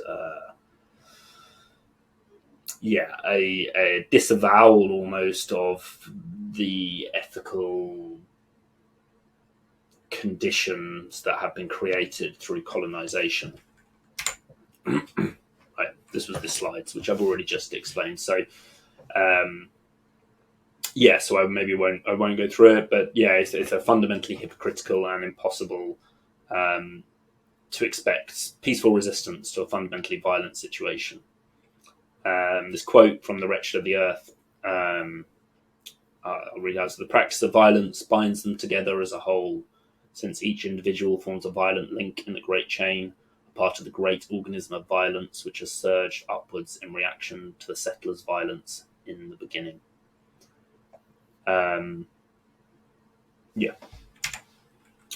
So another thinker, come back to Bruno Latour again. He's made some contributions to this field, although it's certainly not his primary area of work. But one of the things that I think is particularly interesting in Latour's contribution to these is he's doing the work, say, that Fanon and Du Bois do, and many others like Aimé Césaire do, on the unpicking of the psychological and existential condition of the colonized. Latour is very much working on the side of the colonizer, not for the colonizer, but unpicking the systems of knowledge and ways of thinking and ways of seeing the world that were operative in colonization, which is very important work to come to understand if we are to move beyond these ways of thinking. So he opens this text, I think it's from this on the Modern Cult of the Factish Gods, which is, again, a very good book, with this quote that he finds from an emissary to China from the Korean royal court, where this emissary writes that the light-skinned peoples living in the northern reaches of the Atlantic are said to have a peculiar way of worshipping the gods. They go on expeditions to other nations, seize the statues of their gods, and destroy them in huge bonfires, insulting them with cries of fetish, fetish, a word that in their barbaric language seems to mean forgery, nonsense, lie. Though they insist that they have no fetishes and that it was their own idea to free other nations from such things, they seem to have very powerful gods. This is just a brilliant quote, right? And one of the things Latour is saying is who's really ascribing the power to these fetishes if the colonizers need to burn them? And this is this debate around iconoclasm, might be a term that some of you know. Iconoclasm, the destruction of idols, right? And arguably the destruction of an idol attests to its power. Otherwise, why would you need to destroy it in the first place? So he develops this idea of how modernism has its own fetishes, or what he calls factishes, playing on the idea of fact, and showing that these factishes or facts are then separated from the systems that created them and act as in this kind of on the other side of a great divide, on this almost transcendent plane. That the scientist didn't create the fact pre-existed the scientist just saw the reality. And so he's very much looking at like what forms of fetishism exist within modernism, like these accusations that modernism made to other cultures, whether it was violence or fetishistic thinking. They absolutely exist within the modern imagination, and that actually the modern imagination functions through a kind of denial of the existence of these categories or these forces. All right. So like I said, this last section is really just discussion points for if we were in the same room together normally. I'll give you a very brief overview of some of the ways I think these ideas manifest in the contemporary world, but I'm not going to spend ages on them because this stuff is more interesting if we can have a debate, because they're questions, not... I'm not so much presenting a history of ideas here as I'm opening up some questions that are interesting to think with. So we can skip that. So I find that one of the ways this concept of modernity it can play out is through the judgment of certain forms of music, and particularly say like hip hop, trap, grime, and drill. Grime and drill in the UK, and hip hop and trap in the States, everywhere. So I often see here a comparable dynamic to indigenous critique, where the critical capacities of these artists are really undermined. I do think this is changing a bit, potentially. It maybe depends where, but I think Kendrick Lamar's last 3 albums in particular have attained the kind of status that was rarely afforded to hip hop, particularly this last album, right? The Mr. Morale and the Big Steppers. Anyway, I won't go into it that much, but the sample that say Kendrick Lamar, for instance, uses in I think in Damn, of Fox News talking about his track All Right, where he's expressing this critique of police violence, and Fox News, a commentator on Fox News said that this is why I say that hip hop has done more damage to young African Americans than racism in recent years. A kind of remarkable statement that, like, really remarkable. And I'm not saying that you can't have problematic ethical principles encased within certain kinds of music, but that's definitely not exclusive to hip hop. That's like in all kinds of music. There are, punk or metal or like all kinds of in techno, right? Like there's there's sometimes some quite anesthetic dimensions to that kind of music. But anyway, the statement that it has done more damage than racism, it seems remarkable and seems an absolute denial of the political dimension of a music like hip hop, right? There's always been a political music form in the same way that jazz was a political music form of resistance against the imposition of colonial culture. And to see it not as an expression of those conditions, you think of the violence that runs through a lot of hip hop albums or hip hop ideas like Nas or like Illmatic or whatever, NWA. That it's not like it emerges out of a cultural context. And there's often seems to be an implicit dismissal of the critical capacities of these artists. It's like, oh, it's just like, swearing and gangster violence and this kind of stuff, rather than attempt to see like, well, actually these guys are explicitly giving voice to the violence of the culture they exist in. Wiley, right? Like this line, I think from Gangsters, the tracks like "Government tried to kill my race." The man said the gangsters. Sorry, that sounds wrong coming out of my mouth, but that's a very, very self-aware statement of the social conditions of people of color in London. Likewise, Kendrick Lamar's like the American flag is draped in explosives. Right, these are very, very self-aware statements of the cultural politics of the world we inhabit. There's a line from JME at the bottom, like, frequently I get stopped by the gammon because my whip looks like it's going by Jeremy Clarkson or Richard Hammond, right? These are all very, very self-aware statements. And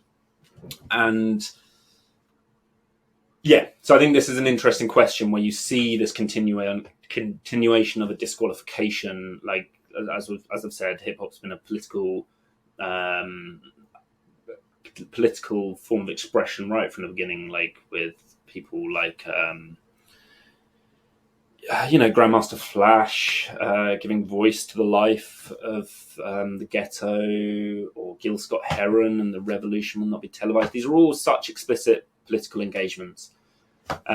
Anyway, it's something that, like, I know some people will find quite interesting to explore further, and it's absolutely something you can explore in the essays. Another place, I'm going to skip through some of these because the recording's getting on, and like I said, they are discussions. But another place you see this is in models of development, right? The contemporary idea that the developed nations have to help the underdeveloped, right? So there's a kind of built-in, both patronizing white savior complex and a linear scale of progression according to certain principles. Another example here would be the debate around EU membership, many of which carry with them assumptions of modernist ideology. So there's clear scales of economic development which have to be met before EU membership can take place, but also echoes of this kind of Orientalist discourse and this idea of Europe as the home of Christendom. So this was, I believe, a UKIP leaflet. Yeah, a UKIP leaflet distributed during the Brexit campaign here. And it was about Turkey's membership to the European Union, which was being discussed and proposed at the time. And like you can see here, right, they've got the population listed. Like, this plays into that racist narrative around swarms of migrants will come here to take all our jobs, that kind of stuff. But also, right, they've highlighted Syria and Iraq and the proximity of Syria and Iraq to Turkey. Like these war-torn, decimated countries, or how they've been characterized, with no recognition of the geopolitical involvement of European states in the creation of that situation. And like the potential danger of having these nations on the borders of Europe, right? And this is so old. This, right? Like, think back to the Athens-Troy split. Like, Turkey as this kind of gateway to Europe, this buffer zone that protects against Islam. And this idea of the irreconcilability of Muslim and Christian values is a very, very old discourse, which continues to this day. And this can be interesting thought through Mary Douglas's ideas around purity and danger, which, again, I won't go into now, but this idea of dirt being matter out of place and can be symbolic, not literal. Okay. Other examples. Right, so this is another example that we could draw upon. The idea of Muslim women needing saving. There's a very good book by Lila Abu-Lughod called "Do Muslim Women Need Saving?", which goes and, as anthropologists aim to try and do, goes and speaks to the people concerned and foreground their voices. And this really challenges these kind of popular discourses in the media and in certain schools of feminism that paint a picture of Muslim women as oppressed and powerless and with no agency. And, reduces Muslim women to inactive entities that lack agency or the critical capacities of their own. Okay, so another debate and these are all things that, like I said, could be discussed in class, but you could also think about writing, your assessments about blogs or your final essay. Would this be this debate about the repatriation of historical artifacts, their countries of origin? So like the Benin bronzes and the Elgin marbles, right? So this is a discourse that seems to be shifting at the moment, and increasingly cases for repatriation are becoming more prominent. But one of the things that underpinned the refusal to return things like the Elgin marbles was that the countries to which they would be referred could not be trusted to look after them. They were basically not advanced or modern enough, culturally or technology, to keep these artifacts of culture safe. So the very particular idea of conservation caught up here, where to maintain the existence of our artifacts in this kind of sterilized, clean environment. We'll talk about this again when we come to material culture and with our visits to the British Museum and Soane Museum and this kind of long history of European collecting. Okay, and this one we'll come to on the week on conspiracy theory. But this one's maybe a bit trickier. So, like, Peter Sloterdijk, the German philosopher, creates this very interesting idea of what he calls enlightened false consciousness as cynicism, which sounds like a paradox. Like, false consciousness and enlightenment seem to be in opposition to one another. It's a very good book. It's not very easy, but it's worth it. But he kind of looks at these phenomena of unmasking that seem to characterize our culture, particularly in the digital age and in the age of QAnon and conspiracy theory, the prominence of conspiracy theory, where there's almost this demand that we continually uncover the illusions that surround us, like, the debates around the COVID-19, obviously a good example of this. And here the kind of motor is what he calls unmasking, or the proving others to be wrong. He argues that this is a kind of practice of the Enlightenment gone to an extreme haywire kind of situation where there's this standard assumption that others are wrong and you must demonstrate your intelligence through unmasking them. We'll talk more about this on conspiracy when we come to conspiracy theory.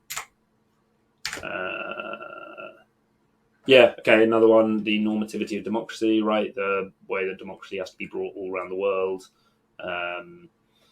through violence, normally.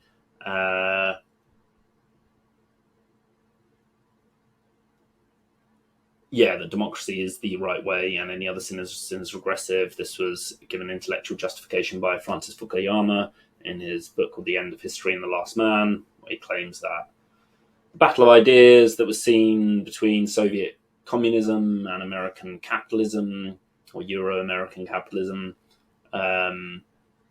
is over, and liberal democracy conjoined with free market economics has won, and that's the end of history.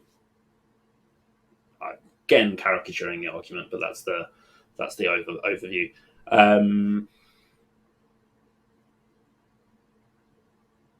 yeah, I'll leave that there. Another one would be this idea of so-called, Native Americans. And now this is not a debate that I really feel that I can weigh in on in any meaning. It's not really my place to but I suppose, and the different people have very different points of view on this, and it remains unresolved. So, there's this split between referring to someone as Native American, which associates them as closer to nature, and when you are cultural Americans, associated you as someone closer to culture. Zizek, who's a very controversial, provocative thinker and likes to prod at live issues. You can watch this video in your own time, but he makes it's a flippant joke, but he claims that he's talked to a friend who said this. I'm sure he probably did, but at the very least, it disavows his responsibility. But anyway, he says, I prefer to be called Indian because at least in that case, my name is a monument to the white man's stupidity that they did not know where they are when they arrived. Right? It's like the phrase American Indian comes from this history of white explorers thinking they were in India when they landed in America because they didn't know America existed. This other video is perhaps more nuanced and less flippant and provocative, and gives a range of perspectives. You can find these videos either on YouTube or on the PowerPoint slide for this week. And obviously with someone like Zizek speaking on behalf of others and potentially recreating a situation where the white man speaks on behalf of others. I quite enjoy Zizek, but he annoys a lot of people. I can see why he's deliberately provocative. And, yeah. Oh, I don't want to do that. All right, so there we are. That's it. I'll see you next week. For next week, we are doing the Anthropology of the Urban, and on the Monday, and then on Friday we are meeting for our 1 week field trip to walk. 1 day field trip. 1 week would be too much. To walk through London and try and bring some of the ideas that we're discussing in this course into the world and explore ethnographically. So as always, drop me an email if you have any questions, concerns, etc. Other than that, I'll see you all next week.